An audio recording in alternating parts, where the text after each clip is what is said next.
미디어의 본질을 묻습니다. 질문하는 기자들 큐입니다. 오늘은 정치권이 지키지 않은 해묵은 약속이죠. 공영방송 지배구조 개선을 못하는 건지 안 하는 건지 이야기 나눠보고요. 잠시 후 큐플러스에서는 오늘 폐막한 도쿄 패럴림픽에 대한 언론의 시선 살펴보겠습니다. 오늘 함께할 분들 소개해드리겠습니다. 조수진 장신대 교양학부 미디어트랙 교수 모셨습니다. 안녕하세요. 네, 안녕하세요.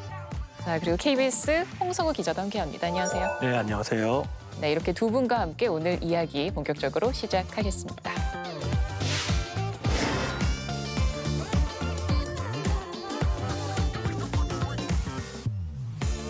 최근 허위 조작 보도에 대해 징벌적 손해배상을 적용하는 언론중재법 개정안 국회 본회의 상정이 이달 말로 미뤄졌습니다. 언론의 자유를 침해한다는 반발이 무척 거셌는데요. 여당은 언론중재법 개정이 시대적 개혁 과제라고 주장했습니다. 그런데 과거 여당은 물론이고 야당도 입을 모아서 약속했던 시대적 개혁 과제는 따로 있습니다. 문재인 대통령도 대선 공약으로 내걸었던 공영방송의 정치적 독립성을 보장하기 위한 지배구조 개선인데요.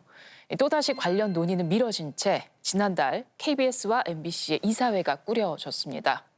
언론중재법 이슈에 밀려서 큰 관심을 받지 못했던 공영방송 이사 선임의 실태, 홍석우 기자가 짚어봤습니다. MBC의 대주주이자 관리감독기구인 방송문화진흥회에 새 이사장을 선출하는 회의입니다. 관행에 따라 최연장자인 권태선 이사를 이사장으로 하자는 제안이 나왔고 비밀 투표 끝에 9명 가운데 과반인 5명의 표를 얻어 선출됐습니다. MBC는 아까 김도인 이사님께서도 말씀하셨듯이 우리나라의 공영방송으로서 굉장히 중요한 한 축입니다. 그러니까 KBS와 함께 우리 사회의 공론의 지평을 넓히고. 그런데 김도인 이사가 막 선출된 이사장을 향해 편향성 논란을 제기했습니다. 이쪽을 많이 대변하시는 그런 부분이 있어가지고 방문진의 성격이 또 이제 그런 쪽으로 논란의 대상이 돼서는 안 되지 않을까. 그래서 그럴 것 같아서 걱정해 주시는 거 잘 알겠고요. 이런 문제는 단지 이사장에 대한 게 아니라 박문진 이사진 구성과 관련돼 있습니다. 박문진 이사는 통상 여당 성향 6명, 야당 성향 3명으로 구성돼 있습니다. 이번 이사진 역시 마찬가지입니다. 먼저 여당 성향으로 분류된 6명 가운데 강중묵, 김석환 이사는 지난 대선 문재인 캠프의 미디어 특보를 역임했습니다. 김기중 이사는 여당인 민주당 추천으로 국가인권위원을 거쳤고 윤능호 이사와 권태선 이사는 KTV와 KBS의 위원을 역임했습니다. 박선아 이사는 민주당에서 선거관리위원 등의 활동을 했습니다.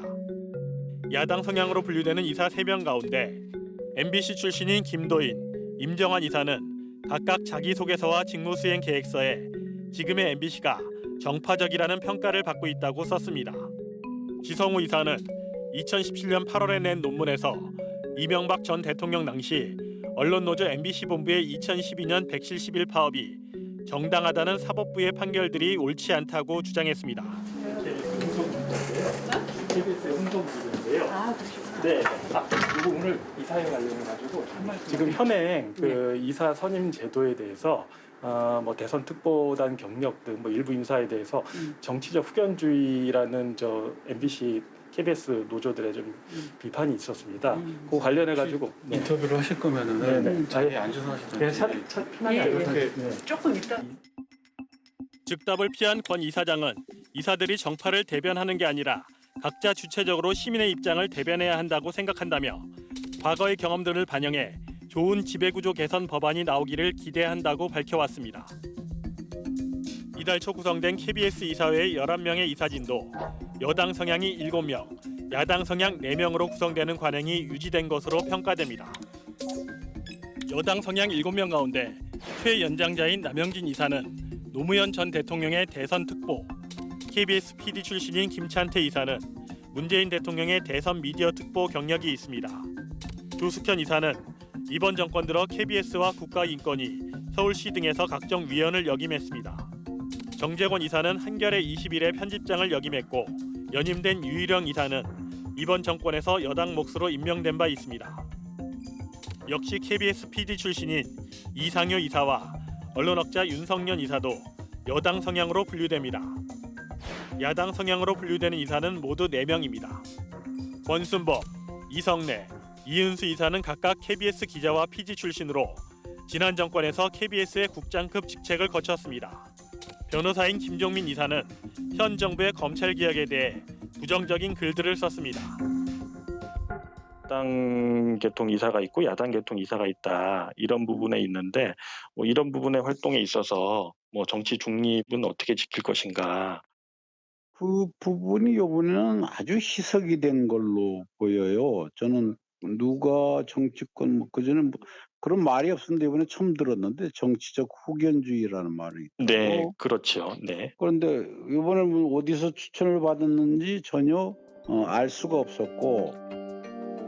그러나 전국 언론 노동조합은 여전히 정치적 후견주의, 여당과 야당의 대립 구조가 반영돼 있다고 판단할 수밖에 없다는 성명을 발표했습니다.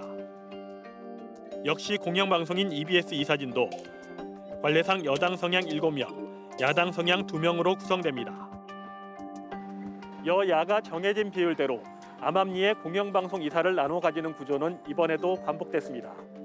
이번에 구성되는 공영방송 이사에는 다음 달 KBS 사장 임명 제청을 시작으로 EBS, MBC의 차기 사장을 임명 제청하거나 임명합니다.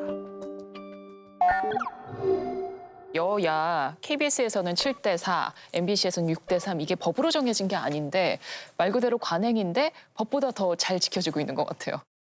일단 대략적으로 법률에는 이런 말밖에 없습니다. 방송통신위원회가 KBS 같은 경우는 추천해서 대통령 임명을 한다. 네. 그리고 방송문화진흥회는 방송통신위원회가 임명을 한다. 이런 얘기밖에 없습니다. 이 공영방송 이사 선임에 정치권 여야는 개입하지 않는다는 뜻인데요. 그러나 아무도 명시적으로 인정은 안 하지만 한 20년 넘는 기간 동안 암묵적으로 계속 이어온 관행이라고 합니다. 네. 또 눈길을 끄는 점이요. 문재인 대통령 대선 캠프 출신 이사가 KBS에 1명 있고 MBC에 2명 이렇게 해서 총 3명입니다. 이것도 되게 기시감이 들어요. 네, 저희가 오늘 이 문제를 지적하는 이유가 바로 이게 반복되어 온 역사기 때문인데요. 이 대선 캠프 출신 이사나 사장은 보수 정권, 진보 정권 막론하지 않고 KBS에서 항상 있어 왔습니다. 네. 2003년 노무현 정부 때를 한번 볼게요. 노무현 대선 캠프 언론 고문을 맡았던 서동구 씨가 사장으로 임명됐었는데요. 이 각계 반발 끝에 8일 만에 자진 사퇴했던 적이 있었습니다. 또 2009년 이명박 정부 시절인데요. 이 대선 캠프 방송 전략 실장이었던 김인규 씨가 사장으로 임명됐고요. 언론 장악 논란이 거셌지만은 임기를 마쳤습니다. 네. 이런 낙하산 사장 임명 관련해서 여론이 싸늘해지자 결국 국회에서 2014년 관련법이 개정이 됐습니다. 이 개정된 내용을 보면요. 대선 캠프나 대통령직 인수위원회에서 일한 지 3년이 지나지 않은 이는 공영방송의 사장이나 이사를 맡을 수 없다고 명시돼 있습니다. 이번에 선임된 대선 캠프 출신 이사가 모두 3명인데요. 대선 뒤에 3년이 흘렀기 때문에 위법은 아닙니다. 그렇죠. 뭐 3년 흘렀으니까 법에 저촉되는 건 아닌데 네. 그래요 좀. 네, 위법은 아니지만 이제 3년 시한인 그 공영방송의 최소한의 정치적 독립성을 이제 보호하기 위해서 만들어진 규정이라고 보는데 뭐 이거 법의 취지를 생각하자면 마치 기다렸다는 듯이 3년 지나자마자 바로 이렇게 됐잖아요. 그러니까 이런 좀 아쉬운 점이 있고 이거를 이제 학술적으로 클리엔텔리즘이라고 해서 정치적 후견주의라고 얘기를 하거든요. 근데 이제 이 후견주의라는 게 고객, 클라이언트라고 우리가 얘기를 하죠. 거기에서 유래된 말인데 자신을 이렇게 그 지지해준 사람에 대한 보은으로 어떤 자리나 이런 것들을 마련해주는 걸 얘기하는 거거든요. 근데 사실은 이렇게 되면 그 공영방송의 공정성이 자칫 흔들릴 수밖에 없는 그런 문제가 생겨나게 되는 거고요. 공영방송 공정성 등 여러 우려가 있었는데요. 이번에 선임된 이사들은 어떤 생각을 가지고 있는지 직접 한번 물어봤습니다. 질문하는 기자들 큐는 KBS와 MBC 이사 20명의 공개된 이력서와 자기소개서를 분석해봤습니다. 정치권과 자신이 관련됐다는 이야기를 쓴 인물은 노무현 전 대통령의 대선 특보 경력을 적은 남영진 KBS 이사 단 1명이었습니다. 다른 이사들은 왜 특보 경력을 적지 않았는지 물었습니다. 지난 대선 때 미디어 특보를 맡으셨잖아요. 네. 그거 관련해 가지고 이제 뭐 KBS 이사회 정치 중립 우려를 하는 일각의 목소리가 있는데 이 네. 부분에 대해서 좀 어떤 입장이신지 여쭙고자 전화를 드렸습니다. 저 네. 같은 경우에는 이제 그 미디어 트레이닝이라 할까 뭐 그런 쪽에 코치 그런 역할을 했었고요. 아시는 것처럼 뭐 방송법에는 지금 대선에 있어서 뭐 고문 자문 역할을 한지 뭐 3년이 지나도록 이렇게 돼 있잖아요. 결격 사유로. 네, 그렇죠. 3년이 지난 다음에 현재는 결격 사유는 아닌데 네. 뭐 그런 부분에 대해서 우려하는 거는 저는 충분히 뭐 이해는 할 수 있어요. 민병욱 그 전 언론재단 이사장 같은 경우는 뭐 그 사유를 들어가지고 좀 부적격으로 얘기를 하셨는데 그분과는 좀 이렇게 좀 상황이 좀 다르다고 보시는 건가요? 글쎄요, 뭐 그분은 어떻게 생각하고 또 저를 어떻게 생각하는지는 모르지만은 내가 앞으로 할 역할이 중요한 거지. 그런 어떤 정파적이나 뭐 이런 활동을 뭐 내가 할 것도 아니고. 네. 그러니까 저는 뭐 속으로는 뭐 자신이 있어요. MBC 노조가 여당인 민주당의 추천으로 국가인권위원을 했다며 부적격 인사로 지목한 방송문화진흥회의 김기중 이사도 이사직 수행과 과거 경력은 별개라고 말했습니다. 김 이사님, 제가 KBS 질문하는 기자들 Q팀에서 온 홍성인 기자라고 합니다. 예. 이번에 MBC 노조에서 이사님을 지목하면서 정치적 후견주의라고 그랬어요? 몰랐네요. 네, 그 관련해 가지고 공영방송의 그 정치 독립 논란이 있습니다. 이 부분에 대해서 어떻게 정치 독립 어떻게 지키실 생각이십니까? 뭐 저는 그렇게 생각하지는 않습니다만 여튼 뭐 그런 의견에 고해받지 않고 열심히 하도록 하겠습니다. 특보 등의 경력을 지닌 KBS, MBC 이사들은 모두 방송법에 저촉되는 부분이 없다고 밝혔습니다. 또 선임 과정에서 정당의 추천을 받은 적이 없으며 이사직 수행을 위한 독립성과 공정성은 지키겠다고 덧붙였습니다. 네, 일단 뭐 관련법에서 정한 3년이 지났기 때문에 법적으로 공영방송의 이사를 맡는데 문제가 없다. 뭐 정치적으로 치우침 없이 역할을 수행하겠다. 다 이런 입장이네요. 네, 그리고 또 공통적으로 본인들은 이제 정치권에 추천을 받은 적이 없고 스스로 지원을 했다고 밝혔거든요. 또 과거 이러한 후견주의에 대한 논란도 잘 알고 있고 이에 대해서 많은 고심을 했다고도 답변을 했습니다. 그러나 과연 정치 진영의 입김에서 자유로울 수 있을지는 좀 더 지켜봐야 될 것 같습니다. 그렇습니다. 또 이런 정치적 후견주의에 대한 우려가 무색하게 최근에 또 충격적인 발언이 나와서 무리를 빚었는데요. 이번에 임명된 야권 성향의 이성래 KBS 이사가 그 발언의 주인공입니다. 일단 영상을 보시고 이야기 이어가겠습니다. 이 가짜 뉴스가 없다면 이 정권은 절대 탄생할 수 없는 정권이라고 생각합니다. 최순실은 가짜 뉴스를 생산해서 이것을 가짜를 진짜로 만들고 진짜를 만들어서 탄핵을 하고 이런 과정이 없었다면 이 사람들은 태어나지 못했을 겁니다. 앞으로 문재인 정권은 처참하게 망가질 겁니다. 저도 거기에 앞장설 겁니다. 코로나가 끝나면 대한민국 곳곳에서 문재인 정권 퇴진 정말 처참하게 만들어야 됩니다. 행동하는 양심으로 이 문재인 정권 하수인들 철저하게 처단해야 된다고 생각합니다. 우리가 정말 이번에 정권을 다시 되찾지 못한다면 우리나라 역사는 최소한도 30년 이전으로 후퇴할 거라고 저는 생각하고 있습니다. 네, 새로 임명된 KBS의 이성래 이사의 발언이었는데요. 어떻게 들으셨어요? 아직 이사회도 열리지 않았고 네. 그런데 굉장히 충격적이었고요. 좀 한편으로는 걱정이 되기도 하는 그런 발언들이었습니다. 여기 보면은 뭐 헌법재판소 탄핵 판결이 난 그 사안에 대해서 가짜 뉴스라고 얘기를 하고 있고요. 네. 또 우리가 이번에 정권을 되찾아야 한다라고 주장을 했다라고 하는데 대체 여기서 말하는 우리가 도대체 누구인지 되묻지 않을 수 없다라는 생각이 들고요. 저는 그 공영방송 이사라는 자리를 이분이 도대체 어떻게 인식을 하고 계신지 이게 굉장히 좀 궁금해졌습니다. 묻고 싶고 사실은 이제 공영방송 이사로서 그 정치적인 외풍을 막는 거 이런 것들을 해줘야 할 자리인데 방송법으로 적시된 공영방송의 공정과 중립의 자세를 아주 잊은 매우 부적절한 언행이었다라는 생각이 들고요. 이분 스스로가 KBS 이사 자격이 있는지 논란을 스스로가 자초했다 이런 생각이 듭니다. 네, 이 발언의 파문이 참 컸는데요. 이 발언 관련해서 이성래 이사의 입장은 어떤 건가요?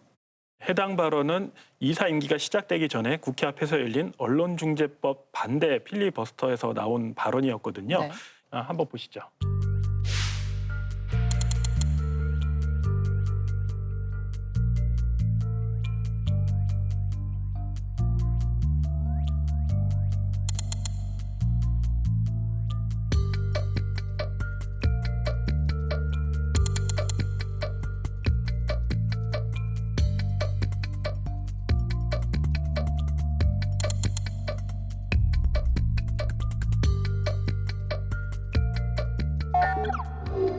그랬군요.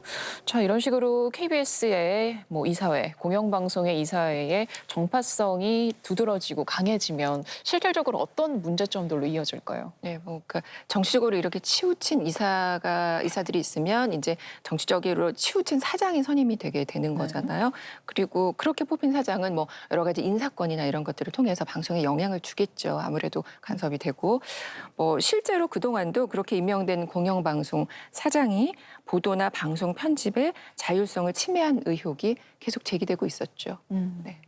특정 정권일 때가 문제가 아니라 그냥 네. 정권 바뀔 때마다 항상 공영방송에 대해서는 정치적으로 편향성 논란이 늘 있었습니다.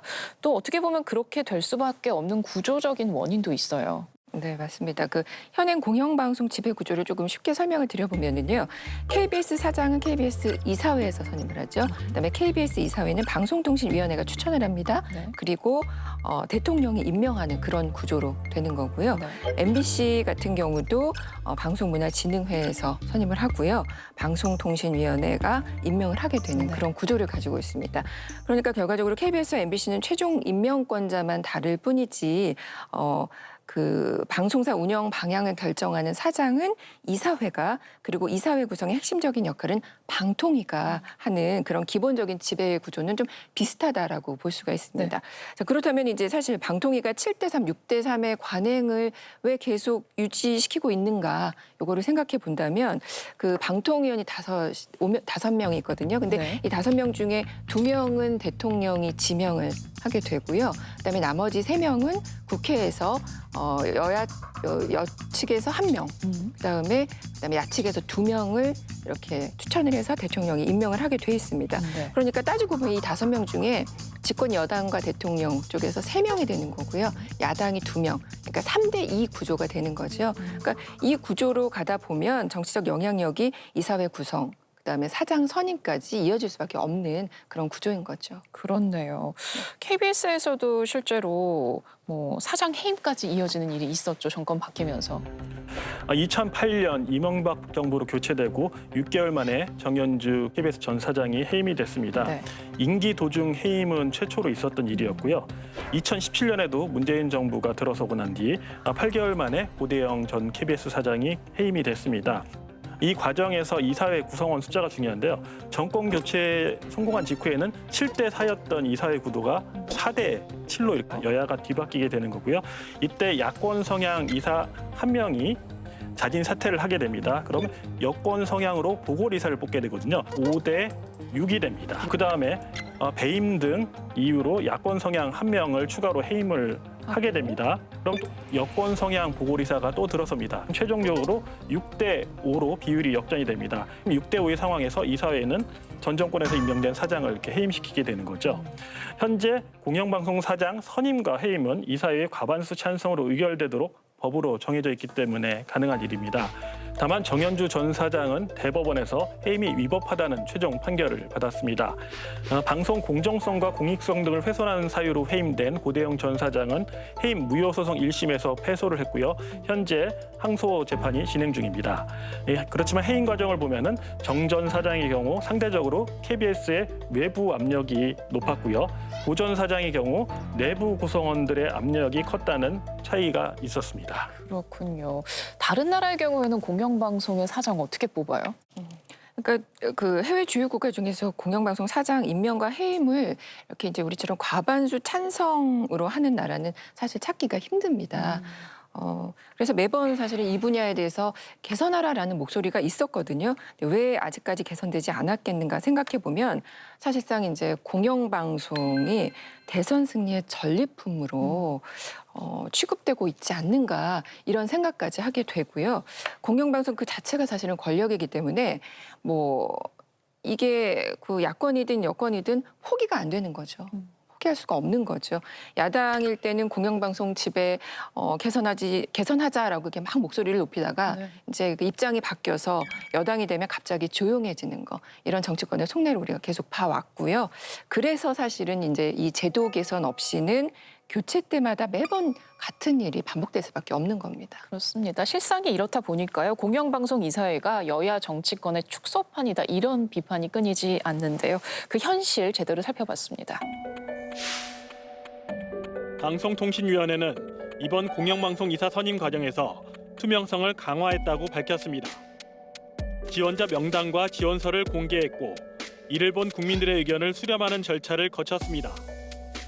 또 면접 절차를 새로 도입했고 질의응답 내용도 정리해 공개할 예정입니다. 공영방송 이사 선임에 여야 정치권의 영향을 받는다는 비판을 의식한 겁니다. 모든 분들이 동의하실지 모르겠습니다. 그렇지만 저희들은 많은 노력을 했습니다. 이번에 박문진 이사, KBS 이사, 그리고 지금 아주 마지막 남은 EBS 이사까지 그 지원자들의 명단을 공개를 하고 그리고 지원자들에게 국민들이 직접 질문을 하고 질문에 대해서 답변을 받고. 그러나 대통령과 여당, 야당으로 나뉜 방통위원 추천 구조상 정치권의 영향을 완전히 배제하기는 어렵습니다. 과거 방통위원회 증언도 마찬가지입니다. 방통위원들을 추천해준 당과의 교감에 대해서 의구심을 품고 있는데 이 부분에 대해서도 어느 정도 좀 실체가 있다고 보시는 건지요?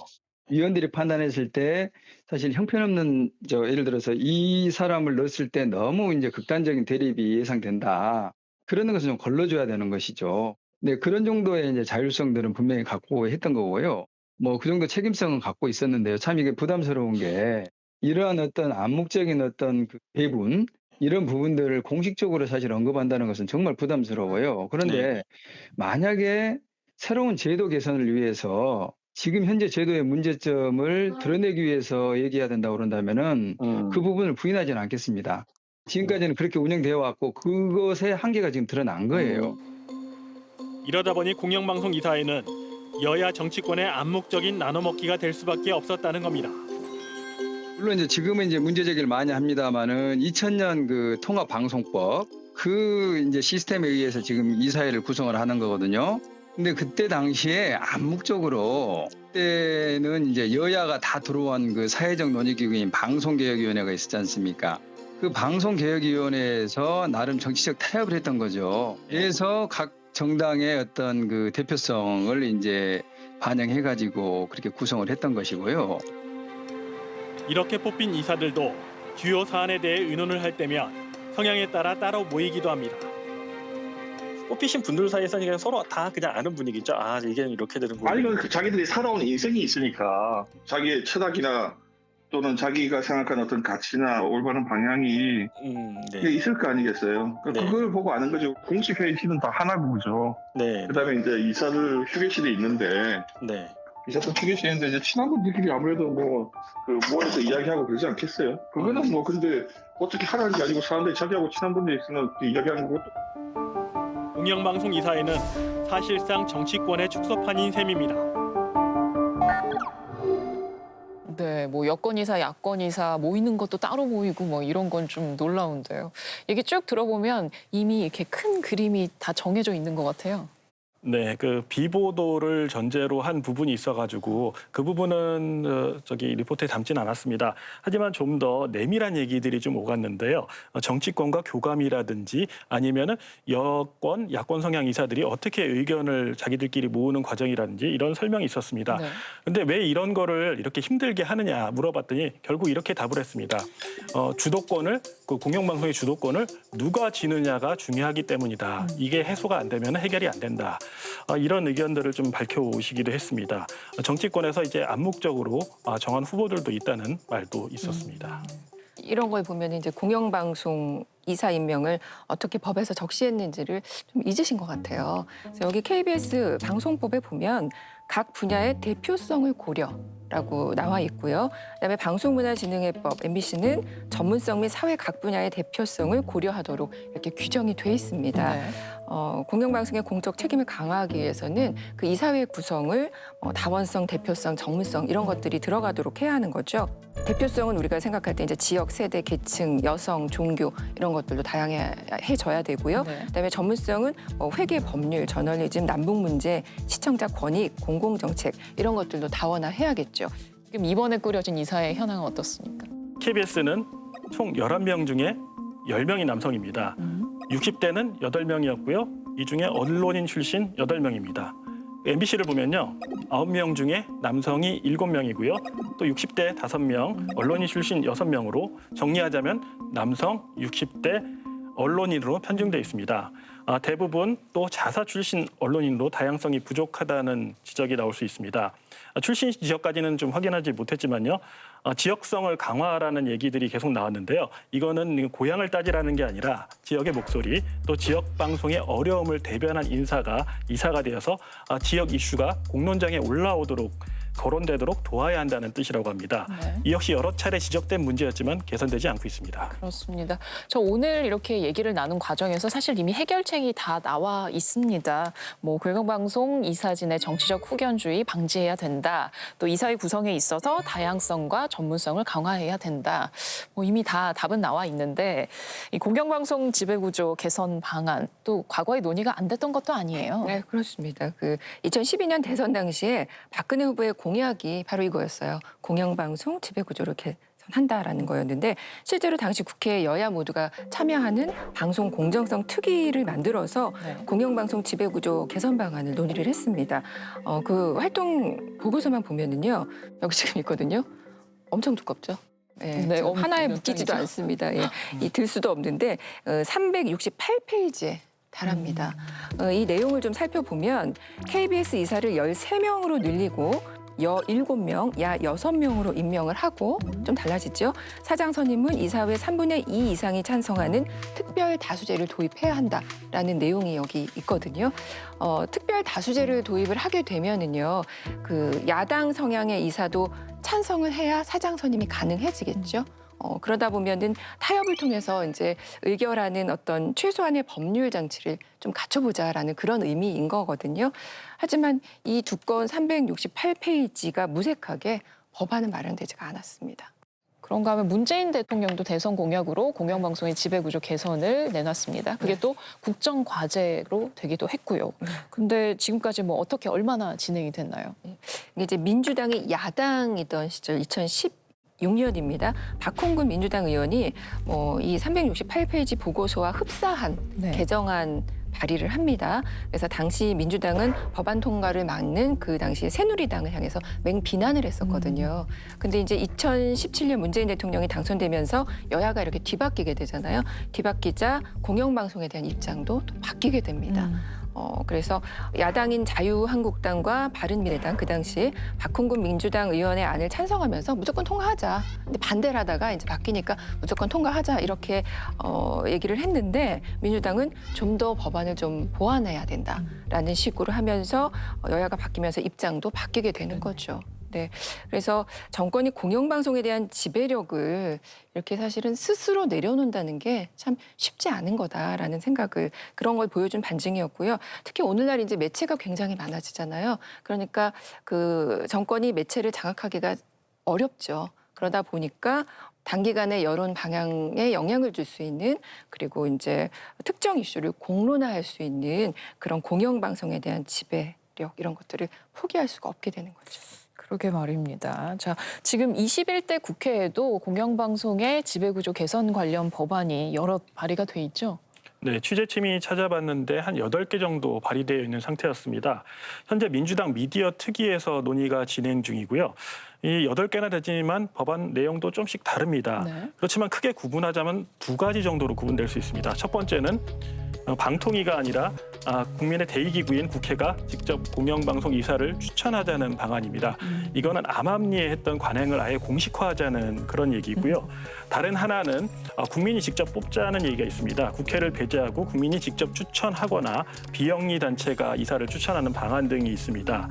그런데 또 국민이 추천한다면 국민이 이사회에 전원을 할 것이냐 아니면은 반만 추천할 것이냐 의견이 여러 갈래로 나뉘고 있습니다.